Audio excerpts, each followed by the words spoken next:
जी, अस्सलाम वालेकुम नाज़रीन। आज सोनू को निकालते हैं, सुबह हो गई है। इसकी सुबह भी लेट होती है, देखते हैं अब इसको ये किस तरह देखें नाज़रीन। वक्त है, उस दिन भी आपको वीडियो इसकी बना के दी थी। अभी ये निकलेंगे खाने के चक्करों में। ये एक निकला, ये दूसरा मुर्गा है जी, सुर्ख वाला। इसके पाँव पे भी सूजन है और वो पीछे। ये सोनू निकल आया, सोनू। चल भाई, लड़ाई नहीं करनी हुए, ये लड़ाई भी शुरू कर देते हैं। इधर आ जाओ जी, टुकड़े वगैरह खाओ। और ये एक मुर्गी जो है ना, उसी तरह अंदर है।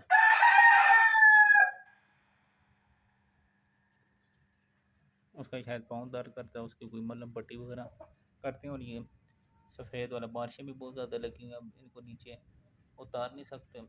अभी ये खाएगा तो फिर अभी जब कुछ और कुछ शुगल करेगा तो आपको